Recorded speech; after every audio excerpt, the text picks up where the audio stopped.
كلام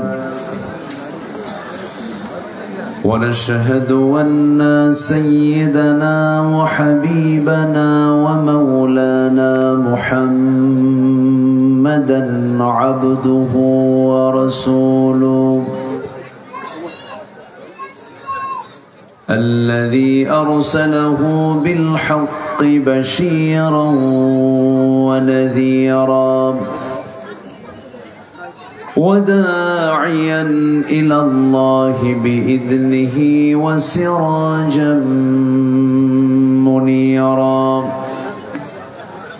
فقد قال الله تعالى في كلامه المجيد وفرقانه الحميد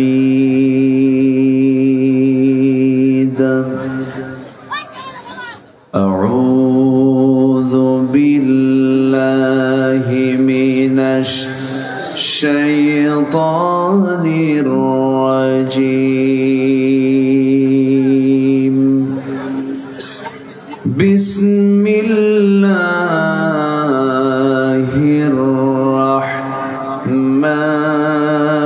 الرحمن الرحيم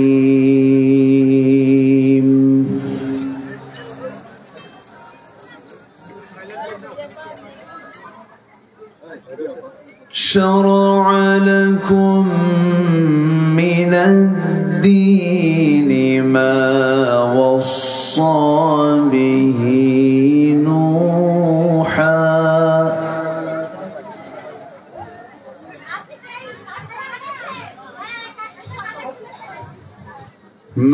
وصى به نوحا والذي أوحينا إليك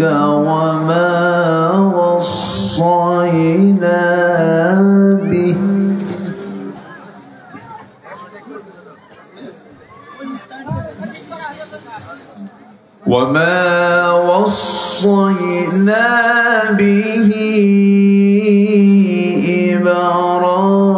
إبراهيم وموسى وعيسى أن أقيموا الدين ولا تتفرقوا فيه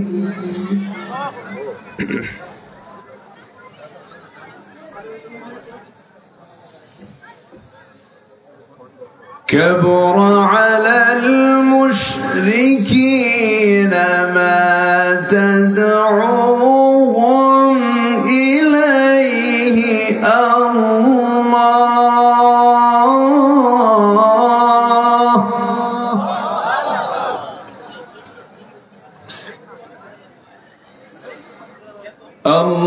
الله يجتبي إليه من يشاء ويهدي إليه من ينيب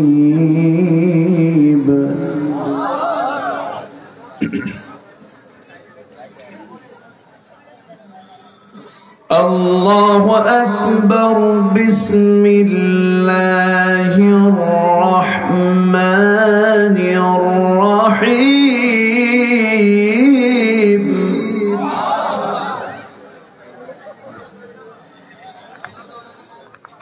إن الله وملائكته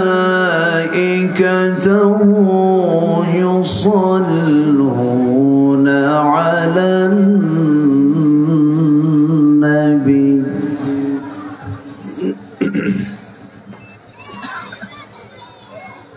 يا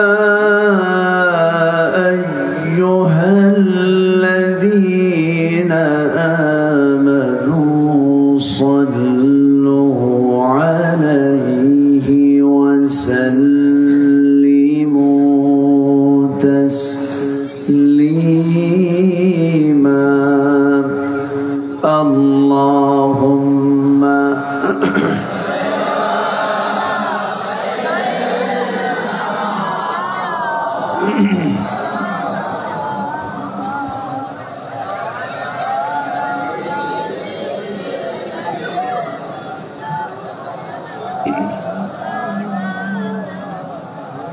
সবাই বলুন বালাগাল উলা বিকামালিহি কাশাফাত তুজা বিজামালিহি হাসনাত জামিউ খিসালিহি।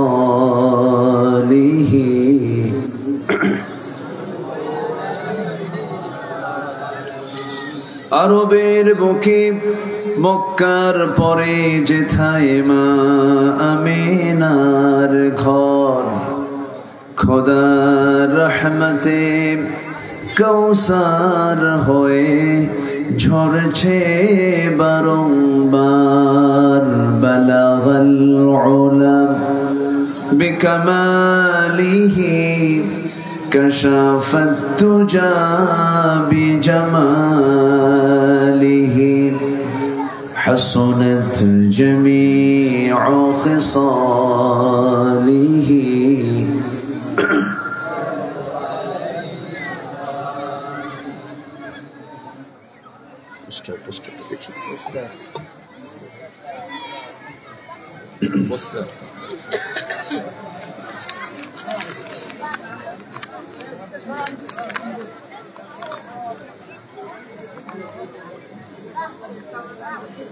খুলনা অঞ্চলের ঝিনাইদহ জেলার হরিণাকুণ্ড উপজেলার জোড়াদহ আব্দুস শাকুর তাহফিজুল কোরআন কওমি মাদ্রাসা মাহফিল ইন্তেজামি কমিটি কর্তৃক আয়োজিত হাই স্কুল মাঠে অনুষ্ঠিত আজকের এই নবম বার্ষিকী তাফসীরুল কোরআন মাহফিল 2025 সমাপনী দিবসের সম্মানিত সুযোগ্য সভাপতি জনাব আসাদুজ্জামান আশা সাহেব, আজকের মাহফিলের আমন্ত্রিত অতিথি জনাব অ্যাডভোকেট এম এ মজিদ, আজকের মাহফিলের বরেণ্য মেহমান মাওলানা কারি আশরাফুজ্জামান আশা সাহেব, আজকের মাহফিলের বরেণ্য মেহমান বৃন্দ, সুশীল সমাজ, জাতির শ্রেষ্ঠ সন্তান শিক্ষক মন্ডলী, জাতির বিবেক সাংবাদিক বৃন্দ, সামনে উপস্থিত দূরে কাছের বিভিন্ন স্থান থেকে ছুটে আসা কালেমার ঝান্ডাবাহী, তাওহীদের পতাকাবাহী, দ্বীন ইসলামের নরসারদুল বীর মুজাহিদ, প্রাণ প্রিয় সম্মানিত দ্বীনী ভাইরা, আড়ালে বসে আছেন শ্রদ্ধেয়া সম্মানিতা মা বোনেরা, আলোচনার সূচনায় আনুষ্ঠানিকতার মধ্য দিয়ে আমার পক্ষ থেকে আবারও দিল খোলা সালাম, আসসালামু আলাইকুম ওয়া রাহমাতুল্লাহি ওয়া বারাকাতুহু।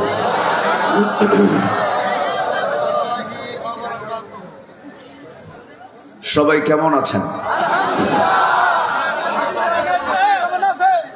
যে আমাকে প্রশ্ন করেছেন, আল্লাহ তো আমাকে আপনার সাথী বসে রেখেছেন, এক সাথী তো আছে, আলহামদুলিল্লাহ বলি। আলোচনার মঞ্চে একটু উঠতে দেরি হয়ে গেছে, আর একটু আগে উঠলে ভালো হয়, শীতের রাত তো। উঠতে যেহেতু দেরি হলো, শেষ হতে যদি দেরি হয়, শেষ হতে যদি একটু দেরি হয় কষ্ট হবে? সবাই আমাকে সময় দিতে রাজি আছেন তো? হ্যাঁ, ঠিক আছে। হ্যাঁ, সচেতন শ্রোতা সচেতন কথাই বলে।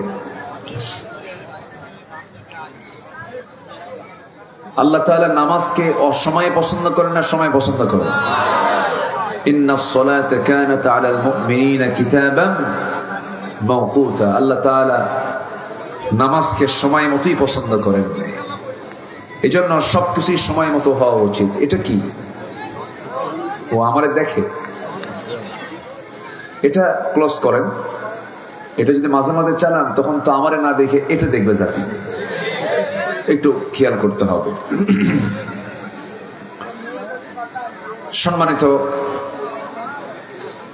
ভাই সব, আল্লাহ পাকের মেহেরবানি, আল্লাহ তাআলা এমন একটি বরকতময় সময় আল্লাহ পাক আমাকে আপনাকে বরকতময় জায়গায় বসে থেকে দ্বীনের কিছু কথা শোনার বোঝার তৌফিক দিয়েছেন। শুকরিয়া আদায় করছি, বলছি আলহামদুলিল্লাহ। আবারও বলছি আলহামদুলিল্লাহ। চিৎকার মেরে বলছি আল্লাহুম্মা ইন্নী আসআলুকা আল হুদা ওয়াত তুকা ওয়াল আফাফা ওয়াল গিনা। সবাই বলে আল্লাহুম্মা আইন্নি আলা যিকরিকা ওয়া শুকরিকা ওয়া হুসনি ইবাদাতিকা। আমরা আল্লাহ তাআলার শুকর আদায় করে নিলাম। সম্মানিত ভাই সব, আমি ভূমিকায় কোনো কথা না বলে সোজা আলোচনার দিকে যাচ্ছি, যেখান থেকে আমি তেলাওয়াত দিয়ে শুরু করেছি। সূরাটার নাম হলো সংসদ। সূরার নাম কি? সংসদ, যার বাংলা এটা, আর আরবি হলো শুরা, পার্লামেন্ট। আবার আরেকটা সূরা আছে দল সমূহ, একটা সূরা আছে সূরাতুল আহজাব, দল সমূহ। তাহলে সংসদ নামক সূরা থেকে আমি সূরা থেকে আমি একটা শুধু আয়াত আমি তেলাওয়াত করেছি। এই আয়াতকে সামনে রেখে আমি কিছু কথা বলতে চাচ্ছি। সবাই আমাকে সময় দেবেন তো ইনশাআল্লাহ? আল্লাহ কবুল করুন। জোরে বলি আমিন, আরো জোরে আমিন। কিছু করার নেই, ছাত্র 10 জনকে আজকে দাস্তারবন্দি দেওয়া হলো। এটি কি ছোটখাটো অর্জন না অনেক বড় অর্জন? একদিনে মুখস্থ হয়েছে বলেন? কত বছর, কত মাস, কত রাত, কত শেষ রাতে উঠে ওদেরকে এই কোরআনটা মুখস্থ করতে হয়েছে।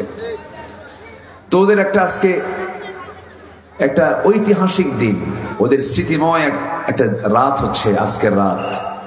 ওদের মাথায় আজকে দাস্তারবন্দি দেওয়া হলো। এটা যদি না দেওয়া হতো মাহফিলটা কিন্তু অপূর্ণাঙ্গ থেকে যেত। সবই তো ঠিক, আবার বিরক্ত হন কেন? কথাই তো এই জায়গায়।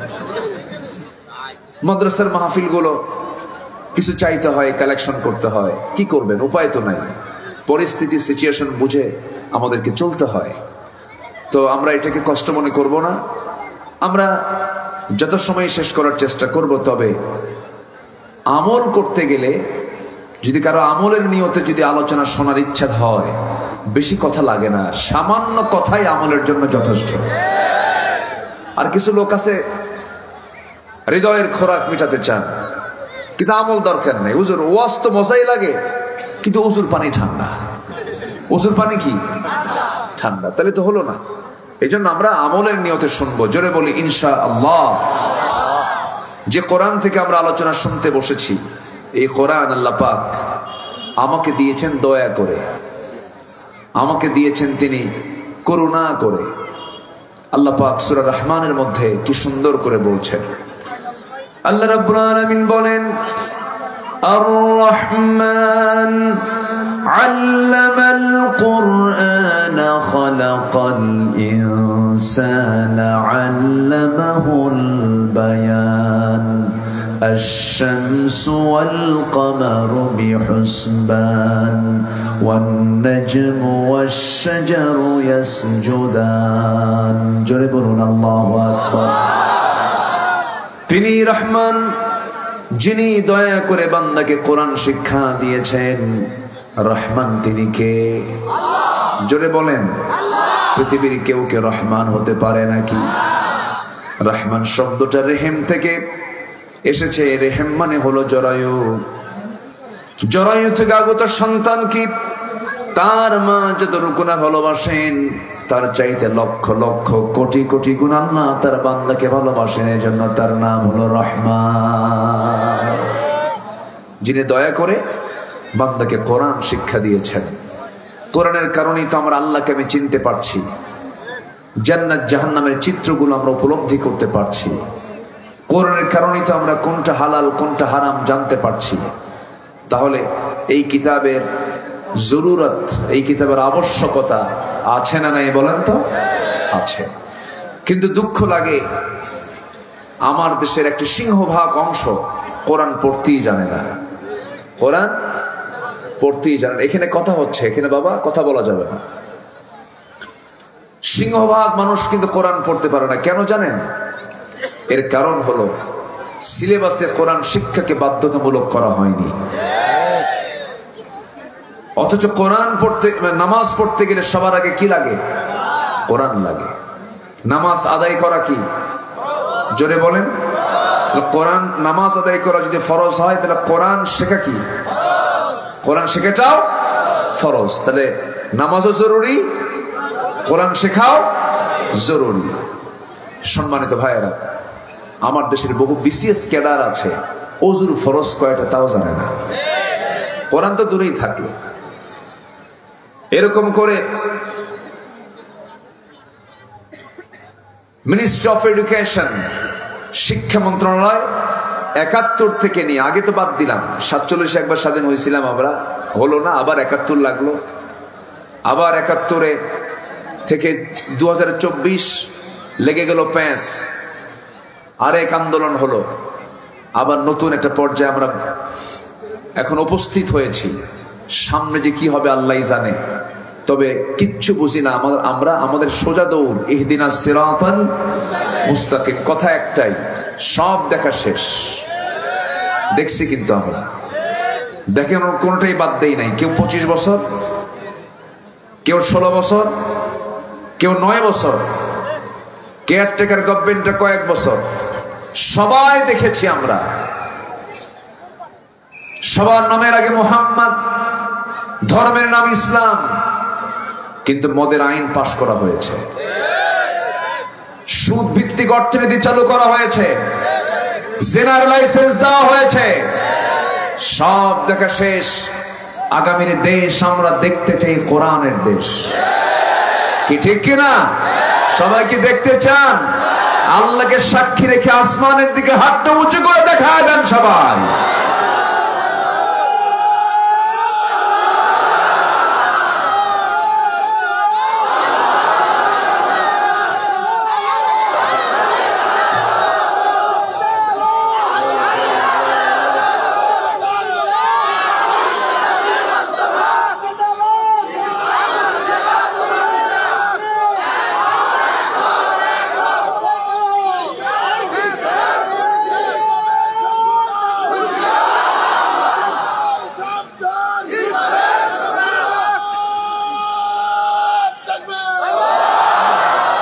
আল্লাহ কবুল করুন, জোরে বলি আমিন, আরো জোরে আমিন।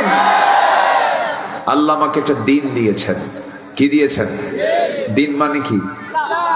রাতের উল্টা দিন, ওই দিন না, এটা হলো দিন মানে হলো জীবন বিধান। বলেন তো কি নাম বলেন তো? আবার সূরা ফাতিহাতে আছে মালিক ইয়াউমিদ্দিন, ওই দিন মানে কি? পরকাল, বিচার দিবস। কি বলেন তো কি দিবস? একই দিনের, এই দিন শব্দের 19টা ব্যাখ্যা আছে। কয়টা বলেন তো? 19টা ব্যাখ্যা, 19টা অর্থ আছে। আমি শুধু 2টা বললাম কেবল, আরো বহু আছে। তো আমি যেখান থেকে তেলাওয়াত করেছি, এটা দিন নেই কথা। এই দিনের আন্দোলন শুধু আমার রাসূল করেননি, সব নবীদের দিন কোনটা ছিল? আরো জোরে, আরো জোরে। ইসলাম। সব নবীর দিন কিন্তু একটাই ছিল। দাওয়াত কি 2 রকম না 1 রকম? বলেন, 1 রকম। আল্লাহ রাব্বুল আলামিন বলেন, ওয়ালাকাদ বা'আসনা ফি কুল্লি উম্মাতির রাসূলান আন ই'বুদুল্লাহা ওয়াজতানিবুত তাগুত।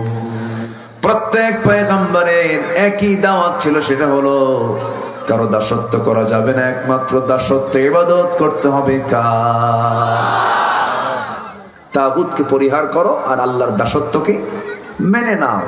সব নবীর কিন্তু কর্মসূচি এক কর্মসূচি ছিল। কিন্তু দুঃখজনক হলেও সত্য, আমাদের সমাজে কিছু মুসলমান আছেন তারা দিন হিসাবে ইসলামকে সব জায়গায় মানতে চান না, বিভিন্ন কৌশল খাটান, টেকনিক খাটান। ইসলাম শুধু নামাজে থাকা যাবে না, শুধু রোজায় থাকা যাবে না, ইসলামকে আমরা দেখতে চাই সচিবালয়ে, ইসলামকে দেখতে চাই আমরা পার্লামেন্টে। যদি বলো রাজনীতি, এটাই রাজনীতি, কি ঠিক কিনা? যারা বলে কোরআনের সাথে রাজনীতির কোনো সম্পর্ক নাই, নতুন করে ঈমান আনতে হবে, নতুন করে ঈমান আনা দরকার। ফতুয়া তো তার মুখে মানায় যার ফতুয়ার জ্ঞান আছে। কোরআন নিয়ে কথা বলতে গেলে হিসাব করে কথা বলুন, নচিত বেঈমান হয়ে পড়তে হবে। কোরআন কি অপূর্ণাঙ্গ না পূর্ণাঙ্গ? বলেন বলেন বলেন বলেন। পূর্ণাঙ্গ। কোরআনে সব তো আছে, কোনো কিছু বাদ নাই। আল্লাহ পাক সব কথা কোরআনে বলে দিয়েছেন। কোরআনের কোন অতিরিক্ত বক্তব্য নাই, যা বলেছেন মেপে মেপে। কে বলেছেন? সূর্য যার, কোরআনও তার। হিসাব করে কথা বলতে হবে। আকাশ যার, কোরআন তার। আকাশ ভেঙ্গে পড়বে, আকাশ শেষ হয়ে যাবে, ডস্ট্রয় হবে, কোরআন শেষ হবে না। কোরআন আল্লাহ পাকের সরাসরি কথা। সম্মানিত ভাইয়েরা, কোরআনে আল্লাহ তাআলা মশার কথা বলেছেন, মাকড়সার কথা বলেছেন, পিঁপড়ার কথা বলেছেন, হাতির কথা বলেছেন, আছে না নাই?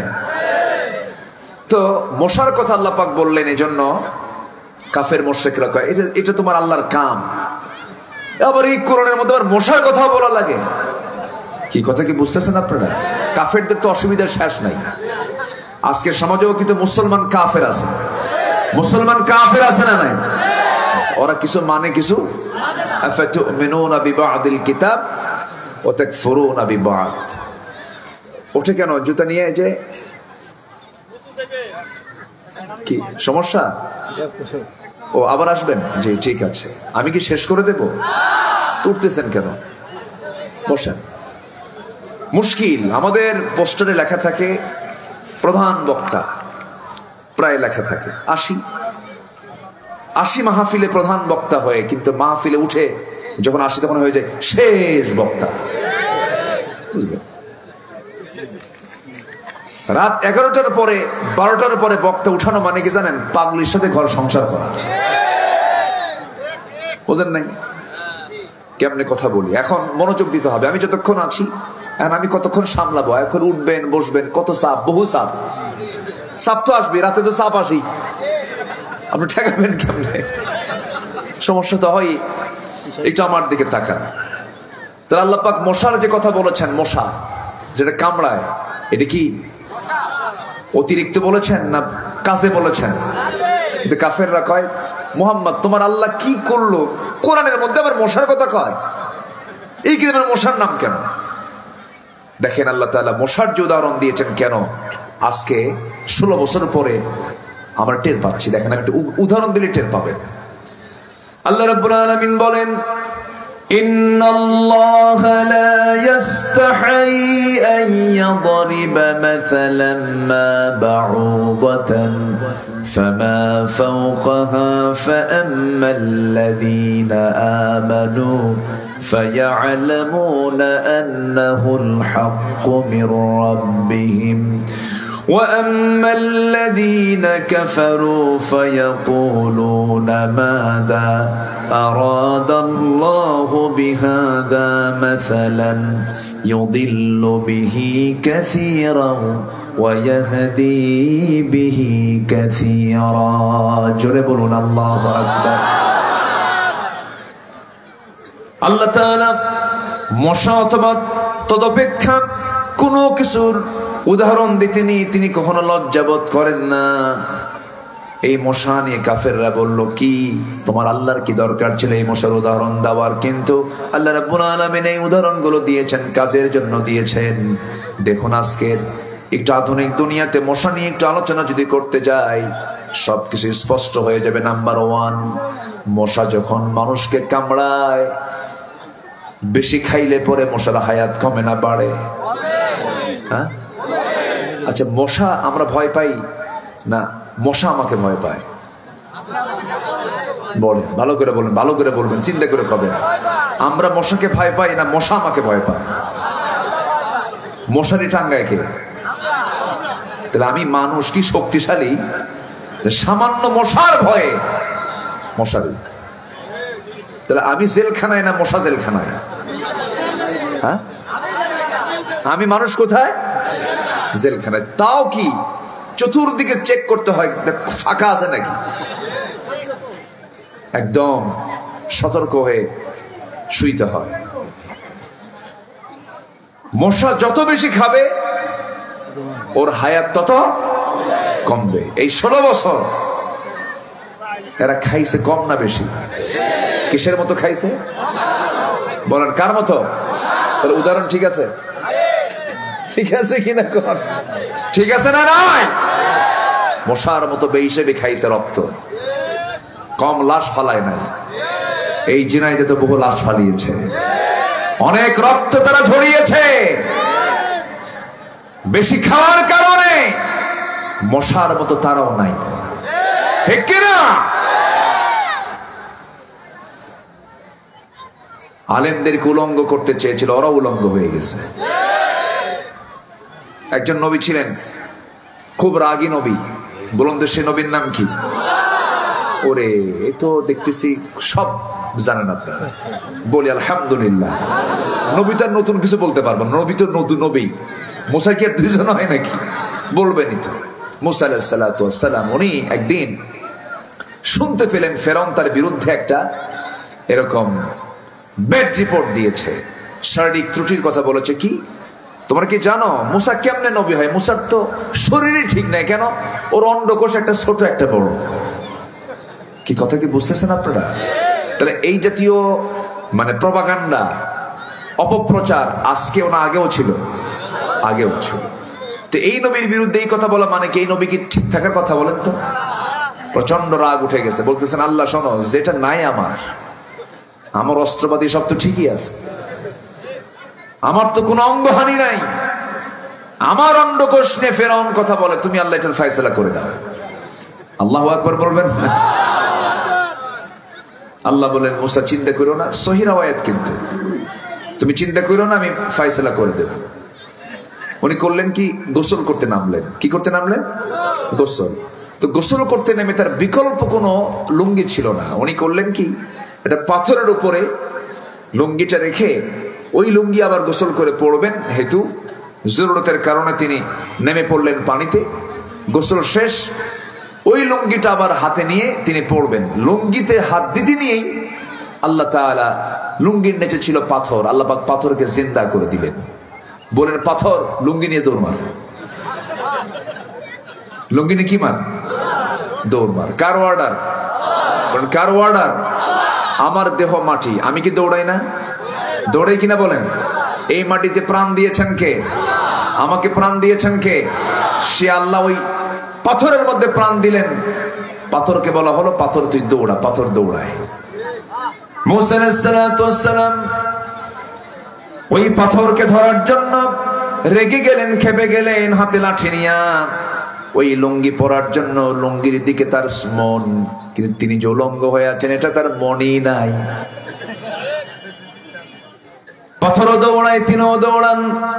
সেই পাথরকে অর্ডার করেছেন আল্লাহ। সেই পাথর দৌড়াতে দৌড়াতে গিয়ে যেখানে ফেরাউন তার মন্ত্রী পরিষদ ক্যাবিনেট নিয়ে যখন পরামর্শ সবাই বসেছে, ঠিক ওই পাথরটা ফেরাউনের চোখের সামনে গিয়ে আস্তে করে দাঁড়ায় গেছে। মুসা ওই পর্যন্ত চলে গেছেন, কিন্তু খেয়াল নাই ওনার যে কিছু নাই গায়ে। এবার তিনি থেমে গেছে যখন লুঙ্গিটা হাতে নিতে নিতেই ফেরাউন নিচের দিকে তাকায়, দেখে না মুসার সব কিছু ঠিক আছে। আল্লাহু আকবার বলবেন না? আলেমদের যারা উলঙ্গ করতে চেয়েছিল, আলেমরা এখন জাতির সামনে স্পষ্ট, আলেমদের কোনো দোষ নাই। যারা দোষ করেছে তারাই আজকে উলঙ্গ হয়ে আছে, ঠিক কিনা? দাড়ি কাটে তাও রেহাই নাই, পাজামা খুলে লুঙ্গি পরে রেহাই নাই, ঠিক কিনা? হ্যাঁ, আকাম কুকাম কম করেনি। আমাকে যে কত মাহফিল থেকে ধরে নিয়ে গেছে তার হিসাবই নেই। মাহফিল আগুন ধরায় দিছে, জানেন, পাবনার একটা মাহফিল আগুন ধরায় দিছে, আমাকে লক্ষ্য করে গুলিও করেছে। এই যে অত্যাচার গুলো তারা করেছে, মাহফিল কি অপরাধ করছে কোন দেখে না কোনো ক্ষতি হয়? এই মাহফিল গুলোতে তারা প্রায় প্রায় বাধা দিত, থানায় গিয়ে বসে থাকা লাগতো, কমিটির জুতার তলা ক্ষয় হয়ে যেত। ওরা কোরআনকে বন্ধ করতে চেয়েছিল, অচল করতে, আল্লাহ ওদেরকে অচল করে দিয়েছে। সম্মানিত ভাইয়েরা, অনেক কথা আস্তে আস্তে বলি। তাহলে মশা কম খায় না বেশি খায়? কি হায়াত বাড়ে না কমে? কমে। নাম্বার 2, মশা কামড়ায়। মশা কামড়ায় না? পুরুষ মশা না মহিলা মশা? খালি মহিলা বললে তো বেকায়দা, মহিলা মশা কম। মহিলা কামড়ায় গেলে তো সংসার করতে পারবে না। কি আকিদুল ভাই, এই তো মহা মুশকিল, প্যাঁচ লেগে যাবে তো দেখতেছি। হ্যাঁ, মহিলা মশা, স্ত্রী মশা কামড়ায়। শোনেন, বউ তো কঠিন জিনিস। বউকে আপনারা ভয় পান না? হ্যাঁ হ্যাঁ, দেখেন, চরম ভয়, চরম ভয়, ওটাই সংসার করে। হ্যাঁ, এত সস্তা না। আপনি যত বড় বীর বাহাদুর হন, বইয়ের কাছে কায়েদ, কোন উপায় নাই। শোনো, তুমি কত বড় হুজুর আমার জানা আছে, বসো, এক ধমক মেরে বসে দেয়, কোন উপায় নাই। আমার নবীজি ওমরের মতো মানুষ, ওমরের মতো মানুষ, থরথর করে কাঁপতো রোম পারস্য, উনিও কায়েদ পারতেন না, কারণ আল্লাহ পাক নারীকে ওইভাবেই বানিয়েছেন। সম্মানিত ভাইয়েরা, স্ত্রী মশা কামড়ায়। আল্লাহ পাক এখানে যে আয়াতটা সেট করেছেন, এখানে স্ত্রী মশার কথাই বলেছেন। মা বাউদাতান, যারা আলেম ওলামা, মা বাউদাতান মুযাক্কার না মুয়ান্নাস? মুয়ান্নাস। কি মুয়ান্নাস না? বাউদাতান। আল্লাহু আকবার বলেন। আমার বন্ধুগণ, নাম্বার 2 চলে গেল। নাম্বার 3 হলো মশাকে তুচ্ছ ভাবার কোনো কারণ নাই। এই মশা যখন রাতের বেলা আপনি দেখতেছেন গোটা ঘরে কোথাও মশা নাই, মশারি ছাড়া শুয়ে পড়েছেন, মশা নাই মনে করে, মশা দেখেন না আপনি একটাও, কিন্তু লাইট যখন বন্ধ হয়ে গেল, কানের কাছে এসে কি সুন্দর করে সারে গামা পাদানিসা শুরু হয়ে গেল, ঘুম আর হলো না। এই যে মশাটা সুন্দর করে আপনার নাকের কাছে, কানের কাছে এসে এরকম করে গুনগুন গুনগুন আওয়াজ যখন আপনার কানে আসে, এটা কিন্তু কোনো গান গায় না, তার পাখাটা নড়ায়। বিজ্ঞান বলছে মশা তার পাখাকে প্রত্যেক সেকেন্ডে নড়ায়, ঝাপটাই হলো 500 থেকে 600 বার। প্রতি সেকেন্ডে 500 থেকে 600 বার তার পাখা ঝাপটায়। কম কথা? আমার বন্ধুগণ, নাম্বার 4 হলো এই মশা নিয়ে হাসাহাসি করার কিছুই নাই। মিস্টার নমরুদ দুনিয়া থেকে বিদায় হয়েছিল কিসের কামড় খায়া? কি মশা? অসল মশা। কি মশা? অসল। ঠ্যাং ভাঙা তো না, ও হচ্ছে যে প্যারালাইসিস। কি বলেন? পক্ষাঘাত, প্যারালাইসিসের রোগী ছিল সেই মশা। সেই মশার কামড় খেয়ে নমরুদ বিদায় হয়েছে। আল্লাহ কয়, তুই বাহাদুরি দেখাস। প্রতিবন্ধী মশা। হ্যাঁ, প্রতিবন্ধী মশা। সম্মানিত ভাইয়েরা, আরেকটা আছে মাকড়সা। আরেকটা উদাহরণ কি দিয়েছেন বলেন তো? মাকড়সা। মাকড়সা কোথায় ঘর বানায় বলেন? আমার ঘরের মধ্যে, আপনার ঘরের মধ্যে সে আরেকটা ঘর বানায়, কোনায় কোনায়। এই যে মাকড়সা ঘর বানালো, আল্লাহ রাব্বুল আলামিন সূরার নামই দিয়েছেন মাকড়সা, সূরাতুল আনকাবুত। কেন দিয়েছেন, কি জন্য দিয়েছেন? বিজ্ঞান রহস্যগুলো আবিষ্কার করতে পেরেছে, আজ কিছু রহস্য তারা বের করেছে। আল্লাহ বলছেন, যারা আল্লাহকে গার্জিয়ান না বানায়া, অভিভাবক না বানায়া, আল্লাহকে একমাত্র ওলি না মনে করে যারা অন্য কাউকে অভিভাবক মনে করবে, তাদের দৃষ্টান্ত হলো মাকড়সার মতো। কেমন করে? আল্লাহ রাব্বুল আলামিন বলছেন, মাসালুল লাযীনা ইত্তাখাযু মিন দুনিল্লাহি আউলিয়া কামাসালিল আনকাবুত। জোরে বলি আল্লাহু আকবার। এই মাকড়সা, তাদের দাম্পত্যময় জীবন আছে, তাদের মধ্যে স্বামী স্ত্রী আছে, স্বামী এবং স্ত্রী দাম্পত্যময় জীবন চলতে নিয়ে এদের যখন ইন্টারকোর্স হয়ে যায়, যৌন মিলন হয়ে যায়, যৌন মিলন হওয়ার পর স্ত্রী মাকড়সার ভিতরে প্রচন্ড ক্ষুধা কাজ করে, শারীরিক তার খাদ্যের প্রয়োজন হয়ে যায়। সেই খাদ্যের চাহিদা মেটাতে গিয়া স্ত্রী মাকড়সা মাঝে মাঝে স্বামী মাকড়সাকে কামড় মেরে খেয়ে তার ক্ষুধা নিবারণ করে, মানে স্বামীকে হত্যা করে। আমার বন্ধুরা, আল্লাহ বলছেন যারা আল্লাহকে বাদ দিয়া অন্য কাউকে যারা অভিভাবক মনে করবে তাদের দৃষ্টান্ত হলো মাকড়সার জীবনের মতো। সে স্বামী স্ত্রী কলহ, স্ত্রী স্বামীকে মেরে ফেলে দেওয়া মানে কি? সেটা কি সুখের সংসার? না। আল্লাহ কত আগে বলে দিলেন। আল্লাহ যা বলেছেন কোনটাই বান্দার জন্য অপ্রয়োজনীয় নয়, সব প্রয়োজনীয়। সেই কালাম থেকে সূরাতুশ শূরা থেকে একটা আয়াত আমি তেলাওয়াত করেছি। আল্লাহ রাব্বুল আলামিন বলছেন তোমরা কি করবে? যে দায়িত্ব আমি ইব্রাহিমকে দিয়েছিলাম, নূহকে দিয়েছিলাম, ঈসাকে দিয়েছিলাম, মূসাকে দিয়েছিলাম, সবার কাজ ছিল আন আকিমুদ্দীন ওয়া লা তাতাফাররাকু ফীহি। তোমরা কি করবে? আল্লাহর জমিন, আল্লাহর দ্বীন কায়েমের সংগ্রাম করবে, মত পার্থক্য সৃষ্টি করবে না। আমার বন্ধুগণ, আজকে যদি আমার দেশে যদি কোরআন থেকে যেত, আমার দেশের কোনো টাকা বিদেশে কখনো পাচার হতো না, দেশ পিছে যেত না। কারণ আমার বন্ধুগণ, যখন কোন জাতির মধ্যে যখন আল্লাহর ভয় হেরে যায়, সেই জাতি যা ইচ্ছা তাই করতে পারে। ইদা লাম তাস্তাহি ফাসনা মা শিতা। যখন কারো লজ্জা যখন কারো ভিতর থেকে চলে যায়, সে যা ইচ্ছা তাই করতে পারে। লজ্জা তো তারই যায় যার ঈমান নাই, ঠিক কি না?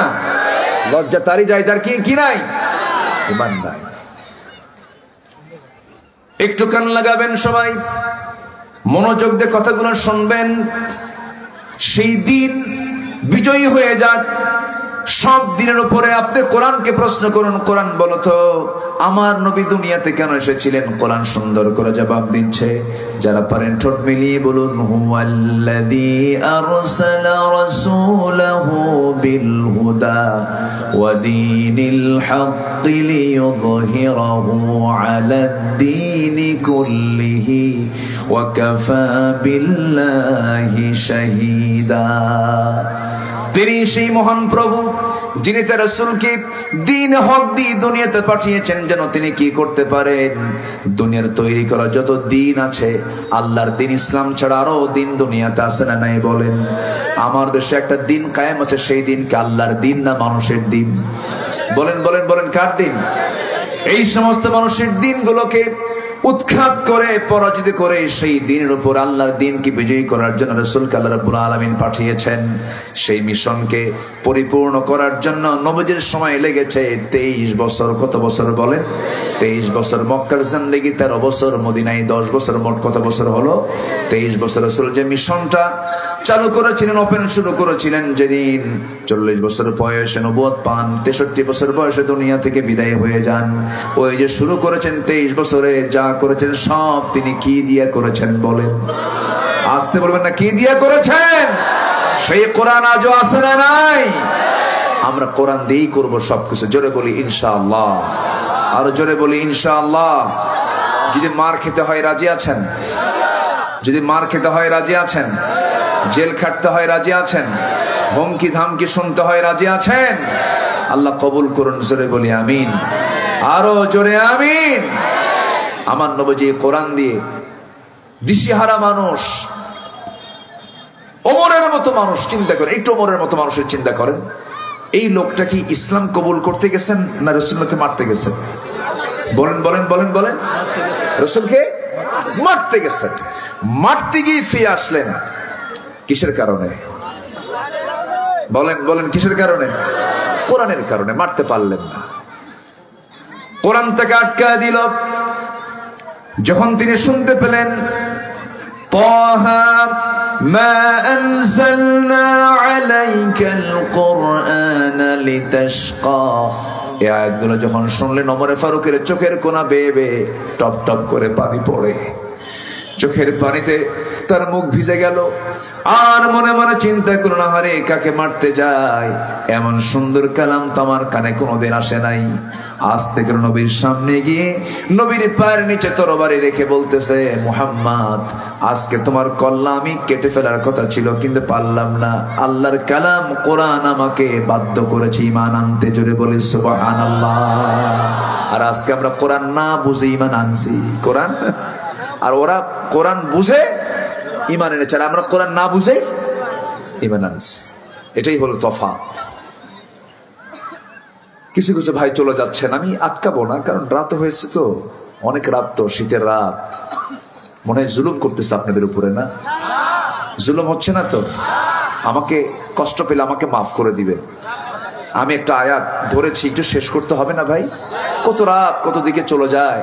এই যে ভাই, এই যে একজন দুজন করে উঠতেছেন, আপনি চলে যাচ্ছেন, আমিও তো যাব। আমার বাড়ি কি আপনাদের চাইতে কাছে না দূরে বলেন তো? অনেক দূরে। গতকালকে আমার মাহফিল বেশি দূরে ছিল না, মাত্র কুমিল্লা ছিল। কোথায় ছিল? তার আগের দিন ছিলাম পাবনায়, তার আগের দিন ছিলাম সিলেটে। এই হচ্ছে আমাদের লাইফ স্টাইল। একটু বসেন না, এসেছি যখন একটু কথা শুনে যান, একটু শোনেন। ফিনিশিং না হলে তো বোঝা যায় না। রাত 3টার দিকে যদি বিশ্বকাপ খেলা দেখে মানুষ, রাত 3টার দিকে উঠে উজু করে দেখে, উজু করে, হ্যাঁ এত নিয়ত। এবং ফোন দেয়, আমার ফোন দিয়েছে 2 বছর আগে, বিশ্বকাপ খেলা, আমার ফোন দেয়, বলুন হুজুর আমি আপনার খুব ভক্ত, কিন্তু হুজুর আমি ব্রাজিলের খুব ভক্ত। এটা কোনো কথা? রাত 3টার দিকে উঠে বিশাল বিলবোর্ডে দেখতেছে তার দল জিতলো না হারলো। মানে খেলা হয় ব্রাজিলে, আর লাশ পরে ব্রাহ্মণবাড়িয়ায়। মরছে তো, মরে, প্রায় মরে। ব্রাহ্মণবাড়ি এমনি কথা বলতে বলতেই মরে। তবে হরিণাকুণ্ডার নামটা কোথায় যেন শুনছে, শৈলকুপা নাকি, খালি কোপাকপি করে। যাই হোক, কোপাকপি এদিকেও আছে কিছু। আচ্ছা যাই হোক, আল্লাহ আমাদেরকে হেফাজত করুন। জোরে বলি আমিন, আরো জোরে আমিন। ঝিনাইদহের মানুষ ইসলামকে চায়, আমি ঝিনাইদহ চিনি। ঝিনাইদহের মানুষ কোরআনকে চায়, ইসলামকে চায়। আমার বিশ্বাস টুডে এন্ড টুমরো বাংলার জমিন আল্লাহর দিন কায়েম হবে, হবে ইনশাআল্লাহ। আল্লাহ কবুল করুন। জোরে বলি আমিন। আল্লামা সাইদির রক্ত যখন ঝরেছে, ইসলাম কায়েম হবে ইনশাআল্লাহ। উনি যখন বলেছেন, কতদিন আগের কথা, 25 বছর আগের কথা, মা বাবা বলে দিল্লি গিয়ে পড়বা, সোজা দিল্লি গিয়ে পড়ছে। পালানোর জন্য একটা ইঁদুরের গর্ত খুঁজে পাবো না, ইঁদুরের গর্ত খুঁজে পায় নাই, কলার পাতায় শুয়েছিল। ঠিক কিনা? ওনারও আরেকটু উনি ওসিয়ত করে গেছেন, ভবিষ্যৎবাণী করে গেছেন। যদিও গায়েবের মালিক কোনো বান্দা নয়, কিন্তু আল্লাহ ওয়ালা লোকের কথা সহি হয়, মিলে যায়। আল্লাহ পাক তাদেরকে বুঝায় দেন, জানায় দেন। উনি বলেছেন, আমার বিশ্বাস গোটা পৃথিবীর ভিতরে সবচেয়ে সম্মানময় রাষ্ট্র হলো ইসলাম। ইসলামী রাষ্ট্রের দিক থেকে আমার বাংলাদেশ, আমার বাংলাদেশ, আমার বাংলাদেশ। আল্লাহ কবুল করুন। জোরে বলি আমিন। কষ্ট পাচ্ছেন মনে হয়? দিন কার? আজকে দিন কার? আল্লাহর দিনের মাঝে কোনো প্যাঁচ লাগানো যাবে না। ইসলাম মানবো আমরা 1 আনা না 16 আনা, 16 আনা মানতে হবে। সেই ইসলামকে মানতে নিয়ে যদি হুমকি ধামকি আসে, যা আসে আসুক, আমরা কাউকে পরোয়া করব না। আমরা পরোয়া করব একমাত্র কাকে? আল্লাহকে। সেই ইসলামী স্টেট, ইসলামী রাষ্ট্র গঠনে আমার নবীর কিছু আদর্শ আছে এবং আমাদের কিছু করণীয় আছে। আমি একটা একটা করে 12টা পয়েন্টে কথা বলবো। নুরু, ওয়াজ কি শেষ না শুরু? ওয়াজ কিন্তু শুরু কেবল, অনেক কথা আছে। একটু পয়েন্টের দিকে আসে আস্তে আস্তে। তাফসীর মাহফিল তো, ব্যাখ্যামূলক কথা না বললে তো মাহফিলের হক আদায় হবে না। এখন আসেন, শারা'a লাকুম মিনাদ-দীনি মা ওয়াসসা বিহি নূহা আন আকিমুদ-দীনা ওয়া লা তাতাফাররাকু ফি। আমি শর্ট করে বলছি, আমার নবীজি কি সুন্দর করে এমন সুন্দর একটা রাষ্ট্র তিনি গঠন করলেন, এমন সুন্দর সমাজ তিনি গড়ে তুললেন, যে রাষ্ট্রের একটা উট পর্যন্ত নিরাপদে ছিল। বলেন আল্লাহু আকবার। রাসূল একদিন উটের সামনে দাঁড়ালেন। কিসের সামনে? একটা উটের সামনে দাঁড়ালেন। উট কান্দে, উট কাঁদতে কাঁদতে নবীর কাছে এসে থেমে গেল। নবীজি উটের মাথায় হাত দিলেন। উট বলতেছে, হুজুর আমার মালিক আমাকে না খায়া রাখে, আমার মালিক আমাকে খাবার দেয় না, আমার নবীজি বললেন, ও আমার সাহাবীরা কে আছো? মার রাব্বু হাদাল জামাল, এই উটের মালিকটাকে, তাকে ডেকে আনা। আমার সামনে ডেকে আনা হলো। রাসূল বললেন, শোনো ও আমার সাহাবী, এই উট আমার সামনে কেঁদে কেঁদে তোর বিরুদ্ধে অভিযোগ দিচ্ছে, তুই নাকি খাওয়াস না। এই জনপদে শুধু মানুষ নয়, একটা মানুষকেও কখনো জুলুম করা যাবে না। আল্লাহু আকবার বলেন। রাসূল কি রাষ্ট্র গড়ে তুলেছিলেন? ইসলামের রাষ্ট্রের এক নম্বর দিক হলো, আমার রাসূল বলেছেন, যেটা করেছেন সেটা হলো তাওহীদ প্রতিষ্ঠা করেছেন। কি প্রতিষ্ঠা করেছেন? তাওহীদ। যেখানে কোনো শিরিক থাকবে না, কোনো মাজার থাকবে না, কোনো মাজারের সেজদা থাকবে না। যেখানে সেজদা সেখানে পিটাইয়া সোজা করতে হবে, ঠিক কিনা? যারা সেজদার পক্ষে, কবর পূজার পক্ষে যারা, ওদেরকে পিটাইয়া সোজা করা দরকার, হাত পা ভাঙ্গে গুঁড়া করা দরকার। তুই আল্লাহর বিরুদ্ধে কথা বলিস, সেজদা কার জন্য? সেজদা কি বান্দা নিতে পারে? আমার নবীজি এগুলো সহ্য করেননি, তাওহীদকে প্রতিষ্ঠা করেছেন, মার খেয়েছেন।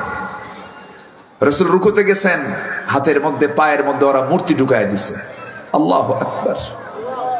আমার নবীজি সেজদায় পড়ে আছেন, রুকুতে চলে গেছেন। কাফির মুশরিকরা করলো কি, এক জায়গায় হয়ে তার উটের পচা নারী ভরি নবীর পিঠের উপরে চাপায়া দিল।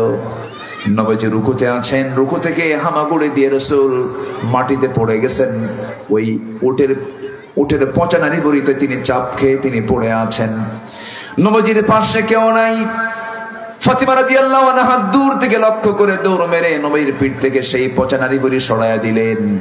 আমার নবীজি কখনো সহজে বদদোয়া দিতেন না, সেই দিন তিনি বদদোয়া দিলেন।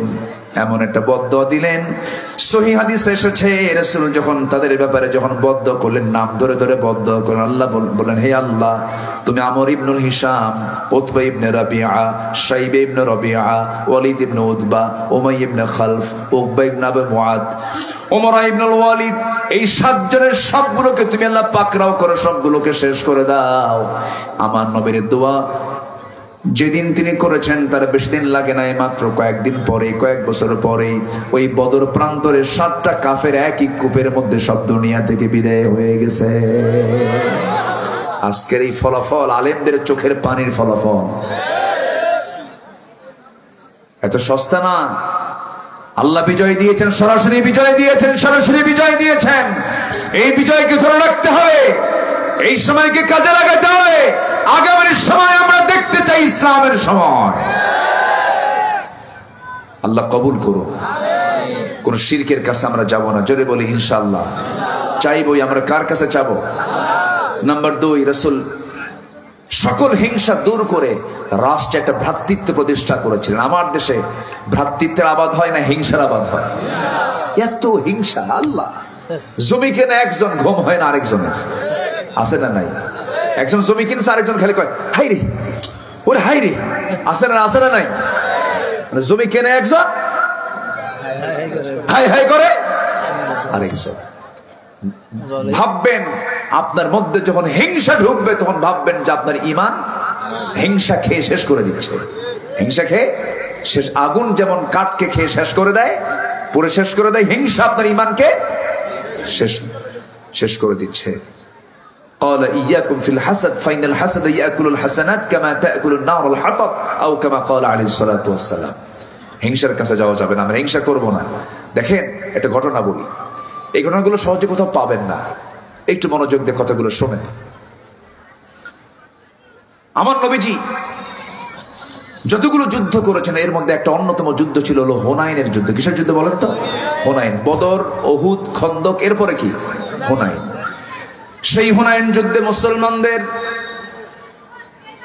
অনেকগুলো গনিমত জমা হয়ে গেল। যুদ্ধলব্ধ মাল যখন তারা হস্তগত করলেন, আমার নবীজি গনিমতের মালগুলো সব কুরাইশদের জন্য বাজেট করলেন, আরবদের জন্য বাজেট করলেন। কোন আনসারকে একটা গনিমতের মালও দিলেন না। গনিমতের মাল যখন আনসাররা পেল না, আনসার সাহাবীরা যখন পেলেন না, মদিনার সাহাবীদেরকে কি বলে? বলেন আনসার বলে। আর মক্কার সাহাবীদেরকে কি বলে? মুহাজির। যারা হিজরত করে মদিনায় আসছিলেন তাদেরকে মুহাজির বলে। এগুলো কথাগুলো শিখে নিতে হবে আমাদের, এগুলো পরিভাষা, ইতিহাস এগুলো। আমার বন্ধুগণ, এই আনসার সাহাবীগুলো যখন দেখলেন নবীজি আমাদের সব গনিমতের মালগুলো মক্কার আরবদের ওই কুরাইশদের কাছে বন্টন করে দিয়েছেন। মদিনার আনসাররা এতটুকু দুঃখিত হলেন, দুশ্চিন্তাগ্রস্ত হয়ে পড়লেন, এমনকি তাদের মধ্য থেকে একজন বলি বসলেন, আল্লাহর কসম, রাসূল তার নিষ্কামের সঙ্গে মিশে গেছে। নিষ্কামের সাথে সাহাবীদের মুখ থেকে কথাগুলো বের হচ্ছে। আমার নবীজি শুনলেন, বলেন তো এখানে কি ভ্রাতৃত্বের বৃদ্ধি হচ্ছে না সংকট হচ্ছে? বলেন বলেন, সংকট। দেখেন রাসূল এই সময় কি করলেন। আমার নবীজি করলেন কি, সব সাহাবীকে ডাক দিলেন, বিশেষ করে আনসারদেরকে ডাক দিয়ে বলছেন, একটা লম্বা তেজদ্দীপ্ত ভাষণ দিলেন, কেঁদে কেঁদে ভাষণ দিচ্ছেন। রাসূল কাঁদতেছেন আর বলতেছেন, আওয়াজাতুম ইয়া মা'শারাল আনসার في أنفسكم في لعاعة من الدنيا تلفت بها قوما ليسلموا وأكلتكم إلى إسلامكم ألا ترضون يا معشر الأنصار أن يذهب الناس بالشاة والبعير وترجعوا برسول الله صلى الله عليه وسلم إلى رحالكم। রাসূল বলেন, শোনো, আমি আরবদেরকে তাদের অভাবের কারণে, সংকটের কারণে তাদের হাতে আমি সাপ দিয়েছি, ছাগল দিয়েছি, ভেড়া দিয়েছি, তারা ভেড়াগুলো নিয়ে চলে গেছে। আর হে আনসাররা, তোমরা আমার উপরে সন্তুষ্ট নও, অথচ আমি তোমাদেরকে কি করেছি, ওদেরকে আমি ভেড়া উঠতে বিদায় করে দিয়েছি। আর আমি রাসূল নিজে তোমাদের ঘরে রাসূল প্রবেশ করেছি, তোমরা রাসূল নিয়ে গেছো। তোমরা কি নিয়ে গেছো? রাসূল নিয়ে গেছো। সাহাবীরা কান্দে আর বলে, হুজুর ভুল করে ফেলেছি, আমরা বুঝি নাই, আমাদেরকে ক্ষমা করে দেন। রাসূল কি ভ্রাতৃত্বের পরিবেশ তৈরি করে দিলেন। রাসূল তো ধমক দিতে পারতেন না, ধমক দিতে পারতেন, কিন্তু বললেন না, ওদেরকে আমি ভেড়া দিয়েছি, ছাগল দিয়েছি, আর তোদের ঘরে আমি রাসূল নিজে চলে গেছি। ভ্রাতৃত্ব কখনো নষ্ট করা যাবে না। হাজারো কষ্ট হোক, বন্ধুকে শত্রু বানানো যাবে না, মুসলমানকে শত্রু বানানো যাবে না। আল্লাহ কবুল করুন। আমার নবীজি এটাকে খুব খেয়াল করতেন। নাম্বার 3 হলো, ন্যায় বিচার প্রতিষ্ঠা করেছেন রাসূল।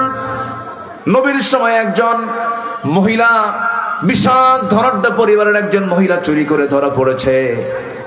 রাসূল বলেন, কোনো কথা নাই, হাত কাটো। কি বলেন বলেন, কি করতে হবে? পুরুষ হোক আর মহিলা, কি কাটতে হবে? হাত কাটতে হবে। অর্ডার হয়ে গেল হাত কাটার। কিন্তু ওইদিকে সম্ভ্রান্ত পরিবারের সেই মহিলার আত্মীয় স্বজন সব চলে গেছে ওমর ফারুকের বাড়িতে, গিয়ে বলছে, ভাই ওমর, তুমি যা বলবে রাসূল তাই শুনবেন, তুমি তো পরামর্শ রাসূল শোনেন। কাছে ঠিক আছে, চেষ্টা করি, দেখি তো শাস্তি লঘু করা যায় কিনা।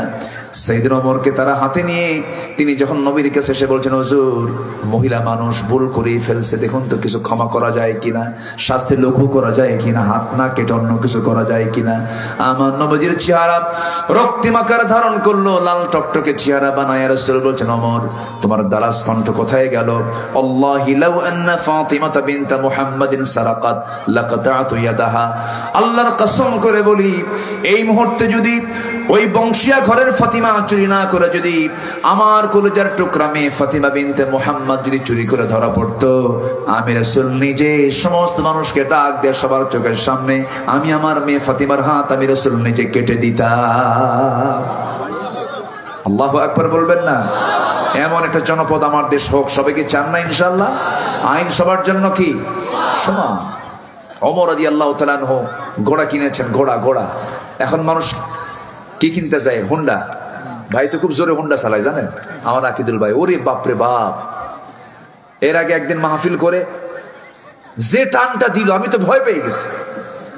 তো মানুষ যায় না, জিল যায়, এত জোরে টানে। এখন তো মানুষ হোন্ডা কেনে, আগে কিন্তু কি ঘোড়া কিনতো। তো ঘোড়া কিনতে গেছেন ওমর ফারুক রাদিয়াল্লাহু আনহু, ঘোড়া কিনতে গেছেন, ঘোড়া কিনেছেন। ঘোড়া একটা কিনে দামাদামি সব ক্লিয়ার, দামও দিয়েছেন, কেনা বেচা শেষ, চুক্তি সম্পূর্ণ। উনি এখন ঘোড়ায় চড়ে বাড়ির দিকে আসতেছেন। কয়েক মাইল আসতে না আসতে ঘোড়ার 4টা পা বসে গেছে। উনি ঘুরে এসে বলতেছেন, এই ঘোড়াওয়ালা, ঘোড়া ফেরত নাও। ঘোড়া নেব না। কেন? তুমি অসুস্থ ঘোড়া আমারে দাও। ঘোড়াওয়ালা বলতেছে, আমিরুল মুমিনিন, আমি তো আপনাকে অসুস্থ ঘোড়া দেই না, আপনি তো দেখে নিয়েছেন, আপনার মালিকানা যাওয়ার পরে ঘোড়া অসুস্থ হয়ে পড়ছে, এই ঘোড়া তো আমি ফেরত নেব না। ওমর ফারুক বলছেন, শোনো, কোনো কথা নাই, এত তর্ক বিতর্ক করবো না, টাকা দাও, ঘোড়া নাও। আর ঘোড়াওয়ালা বলতেছে, আমিরুল মুমিনিন শোনেন, আমি আপনাকে বুঝাবো কেমনে, আপনি বুঝতেছেন না, আপনি আমাকে বুঝাবেন কেমনে তাও বুঝতেছি না, চলেন আমরা আদালতে মামলায় যাই। কে কয়? কে বলতেছে? ঘোড়াওয়ালা। কে? কাকে বলে? খলিফাতুল মুসলিমিন, অর্ধ দুনিয়ার শাসনকর্তা ওমরকে বলতেছেন চলেন আদালতে বোঝা হবে। সাইয়েদনা ওমর ফারুক মুস্কি হাসি মেরে বলেন, তুমি আদালতেই যাবা? হ্যাঁ চলো আদালতে যাই। অথচ চোখের একটা ইশারা দিলে ওরকম ঘোড়াওয়ালা 14 গোষ্ঠী উদ্ধার হয়ে যেত। উনি বলেন চলো আদালতে যাই। আদালতে গেছেন। ওই এলাকার আঞ্চলিক আদালতে ঢোকা মাত্রই যে আদালতের বিচারপতি ওমর ফারুককে দেখে লাভ মেরে দাঁড়ায় বসছে। আপনি এই জায়গায় কেন? আমারে দেখে বিচার করবি না কিন্তু। এই যে মামলা দিছে, আমি ঘোড়া কিনছি, ও ঘোড়া দিছে অচল ঘোড়া, আমি ঘোড়া নেব না, সে টাকাও আমাকে দেবে না। সে বলে না আমি ঘোড়া বিক্রি করে দিচ্ছি, এখন কি হবে? আপনি বিচারপতি, আপনার রায় দেন।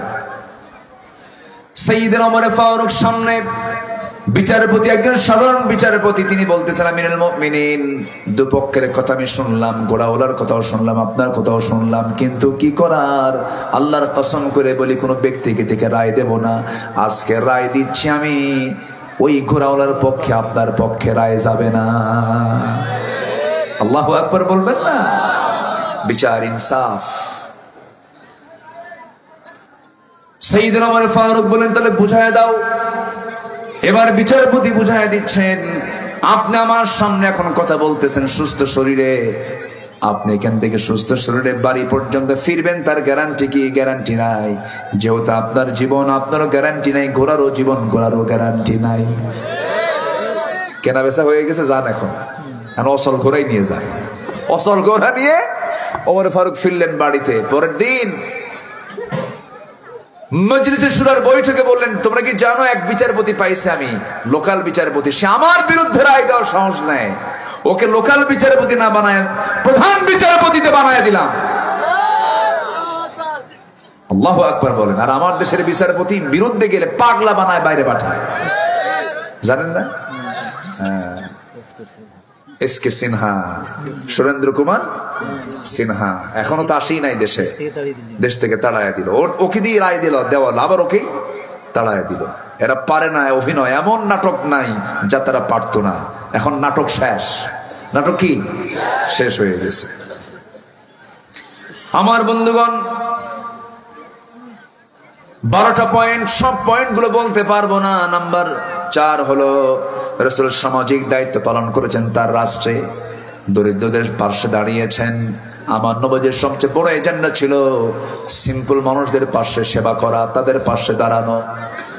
আমার নবীজি দরিদ্রদের ব্যাপারে খুব চরম যত্নশীল তিনি ছিলেন, যাকাতের ব্যাপারে খুব যত্নশীল ছিলেন, গরিবদের হকের ব্যাপারে খুব যত্নশীল ছিলেন। এতিম কোন সন্তানকে দেখলে কোলের মধ্যে জড়ায় নিতেন, কারণ আমার নবী ছিলেন এতিমদের সর্দার। জোরে করেন সুবহানাল্লাহ। একটা এতিম শিশু হেঁটে হেঁটে যাচ্ছে, আমার নবীজি দেখে ফেললেন, চট করে জড়িয়ে ধরে বলছেন, তোমার বাবা কই? বাবা তো আমার নাই, বাবা মারা গেছে। আস্তে করে কোলের মধ্যে নিয়ে ঘরের মধ্যে নিয়ে বলছে, আয়েশা দেখো কি বাচ্চা নিয়ে আসলাম। এবার বলে ফেললেন, শোনো সন্তান, আজকের থেকে এই যে আয়েশা তুমি দেখতে পেতেছো, এই মহিলাটা হলো তোমার মা, আর আমি বিশ্বনবী হলাম তোমার বাবা। জোরে বলে সুবহানাল্লাহ। রাসূল এমন করে সমাজের দায়িত্বগুলো পালন করেছেন। কিন্তু আজকে দুঃখজনক হলেও সত্য, আমরা অনেক সময় অসচেতন হয়ে পড়ি। গ্রামে যে সন্তানটা এতিম, তার প্রতি কারো কোনো গুরুত্ব থাকে না, ঠিক কিনা বলেন? এতিম, বিধবা, এরা হয়ে যায় সমাজের বোঝা। অথচ এতিমদের পাশে, বিধবার পাশে সবচাইতে বেশি পাহারার মতো ছিলেন মুহাম্মদ সাল্লাল্লাহু আলাইহি ওয়াসাল্লাম। ওয়ালা তাকরাবু মালাল ইয়াতীম, আছে না কোরআন শরীফে? আছে না নাই? আচ্ছা, আমরা এগুলো খেয়াল করব। জোরে বলি ইনশাআল্লাহ। আমরা কি ফজর পড়বো না ইনশাআল্লাহ? সবাই কি ফজর পড়বো? ফজর পড়বেন কারা কারা? একটু হাত তুলে দেখেন দেখি। জোরে বলি ইয়া আল্লাহ। আরো জোরে বলি ইয়া আল্লাহ। আমাদেরকে 5 ওয়াক্ত সালাত আদায় করার তৌফিক তুমি আল্লাহ দিয়ে দাও। জোরে বলি আমিন। আরো জোরে আমিন। হাত নামান। মা বোনরা কি মাহফিল আসছে? মা বোনরা নামাজ পড়ে? বউ যদি নামাজ না পড়ে কি করবেন বলেন? কি করে? মার্ডার কেস দেখতেছি। মারবেন? যে কইছে পিঠা দেব, ও মানে বিয়ে করে নাই। বউ পিঠে না তো সস্তা, খুব কঠিন ব্যাপার। বউ যদি নামাজ না পড়ে চারটা কারণে বউকে মারা যাবে। কয়টা কারণে? চারটা কারণে। বলবো কি মারবেন? এই জন্য শুনবেন। বউকে চারটা কারণে মারা যাবে। আমার মাদের এখন মনে মনে চিন্তা, হুজুর আপনার লাইন তো ঠিকই ছিল, এখন আবার বেলাইনে গেলেন কেন? কলিজায় পানি নাই। চারটা কারণে শাসন করবেন স্বামী তার স্ত্রীকে। নাম্বার 1 হলো যদি 5 ওয়াক্ত নামাজ না পড়েন। নাম্বার 2 হলো রমজান মাসের যদি রোজা না রাখেন। নাম্বার 3 হলো স্বামীর যদি আনুগত্য না করেন। নাম্বার 4 হলো পর্দায় যদি না থাকেন। এই চারটা কারণে প্রত্যেক স্বামী তার স্ত্রীকে শাসন করতে পারবেন, কিন্তু শর্ত হলো মারতে গেলে তারা পকেটে থাকা যে মেসোয়াক আছে, মেসোয়াকের দৈর্ঘ্য হলো 9 ইঞ্চি। 9 ইঞ্চি মেসোয়াক দিয়ে তাকে মারতে পারবেন, কিন্তু মারতে গেলে মুখে মারা যাবে না, চোখে মারা যাবে না, কপালে মারা যাবে না, নাকে মারা যাবে না, ঠোঁটে মারা যাবে না, বুকে মারা যাবে না। মারবেন কই? কই মারবেন? এখন 9 ইঞ্চি মেসোয়াক দিয়ে যদি কোন স্বামী তার বউকে মারতে নেয়, ওই দৃশ্য যদি কেউ দেখে বলবে ওটা কি রাখবে না হাসবে? কেউ ওকে আদর করে না মারে? চান্সে ছিলেন, উপায় নাই। আমাদের মাদের কলেজে এখন পানি আসছে, হুজুর আপনি খুব ভালো। মারার কোন কায়দা ইসলামে নাই। রাসূল মেরেছেন, একটা হাদিসও আপনি কেউ দেখাতে পারবেন না। যারা সন্তানের সামনে বউ পিটায়, সন্তানগুলো বড় হলে বাপরে পিটাবে। ঠিক না? এগুলো ঠিক না। কখনো এগুলো করবেন না। আল্লাহ তুমি প্রত্যেকের দাম্পত্যময় জীবনকে সুখময় করে দাও। স্বামী স্ত্রীর সম্পর্ক তুমি আদম হাওয়ার মতো বানায় দাও। স্বামী স্ত্রীর সম্পর্ক তুমি আল্লাহ নবী, আমার নবী সাল্লাল্লাহু আলাইহি ওয়াসাল্লাম আম্মা জান আয়েশার মতো দাম্পত্যময় জীবন সুখময় করে দাও। জোরে বলে আল্লাহুম্মা আমিন। পর্দার কথা বলবেন, বউকে বুঝায় বলবেন, দেখো একই দুনিয়ায় থাকলাম, জান্নাতে একসঙ্গে থাকতে চাই, একই জান্নাতে থাকবো। নামাজটা পড়ো, পড়বে নামাজ, আল্লাহু আকবার বলো। মেয়েদের কলিজা তো দুর্বল, খুব সফট, তারা একটু পাম্পম দিবেন, দেখবেন যে সব গলে গেছে, ঠিক হয়ে গেছে। বলি আলহামদুলিল্লাহ। মেয়েরা খুব সফট মাইন্ডের হয়, একটু বুঝাবেন, একটু বুঝায় বললেই সব হয়ে যাবে। আল্লাহ তুমি কবুল করো। জোরে বলি আল্লাহুম্মা আমিন। আমি কথার কেমনে বাড়াবো, অনেক রাত হয়ে গেছে, যতটুকু হয়েছে আমরা বলে ফেলি আলহামদুলিল্লাহ। কারণ ফজরের নামাজ আমরা পড়বো, আমরা সব দিকে খেয়াল করব। আল্লাহ তুমি আমরা যতটুকু শুনলাম আমাদের আমল করার তৌফিক তুমি আল্লাহ দিয়ে দাও। ছোট বড় সব গুনাহ তুমি আল্লাহ মাফ করে দাও। জোরে বলুন ইয়া রাব্বাল আলামিন, ইয়া রাব্বাল আলামিন। কষ্ট পেলেন মনে হয় নাকি? অনেক রাত হয়েছে, অনেক মা বোন ছোট্ট ছোট্ট বাচ্চা নিয়ে আসছে, এবং এই রাতে আমার এই মাইকের আওয়াজ অনেক অসুস্থ লোকের কানে যদি যায়, সে মনে মনে দুর্বদ্ধ করবে, হুজুর ওয়াজ শেষ করবে কখন? এগুলো বিষয় তো সব দিকে আমরা খেয়াল করি। অনেকে তাহাজ্জুদের নামাজের হয়তো নিয়ত করে ফেলছেন, এই মাইক আওয়াজ যাচ্ছে, সব দিকে আমরা তাকাবো। আল্লাহ তাআলা একটা গজল হবে, আচ্ছা দেখা যাক, দেখি ইনশাআল্লাহ। জিকির করি সুবহানাল্লাহ আলহামদুলিল্লাহ, আর জোরে লা ইলাহা সুবহানাল্লাহ আলহামদুলিল্লাহ, লা ইলাহা, আর জোরে লা ইলাহা সুবহানাল্লাহ আলহামদুলিল্লাহ, আর জোরে লা ইলাহা সুবহানাল্লাহ আলহামদুলিল্লাহ, লা ইলাহা, লা ইলাহা ইল্লাল্লাহ মুহাম্মাদুর রাসূলুল্লাহ সাল্লাল্লাহু। কোন গজল কি বললেন? আচ্ছা, উনি একটা গজল বলতে বলেছেন। রাসূল আমার ভালোবাসা, রাসূল আমার আলো আশা, রাসূল আমার প্রেম বিরহের মূল আলোচনা, রাসূল আমার কাজে কর্মে অনুপ্রেরণা, রাসূল আমার ভালোবাসা। যখন দারুণ দুঃখ নামে আমার জীবন পুর জুড়ে, বিপদ আপদ মুসিবতে মরি পড়ে পড়ে, যখন দারুণ দুঃখ নামে আমার জীবন জুড়ে। বিপদ আপদ মুসিবতে মরি পড়ে পড়ে, তখন তোমার শৈশব কৈশোর যোগায় সান্ত্বনা। রাসূল আমার কাজে কর্মে অনুপ্রেরণা, রাসূল আমার ভালোবাসা। আশা হতো জীবন যখন দুর্বিষহ লাগে, ব্যর্থ এবং পরাজিত স্মৃতিগুলো জাগে। তখন তোমার বদর উহুদ জোড়াই যন্ত্রণা। রাসূল আমার কাজে কর্মে অনুপ্রেরণা, রাসূল আমার ভালোবাসা। বলি রাসূল আমার ভালোবাসা, রাসূল আমার আলো আশা, রাসূল আমার প্রেম বিরহের মূল আলোচনা। রাসূল আমার কাজে কর্মে অনুপ্রেরণা।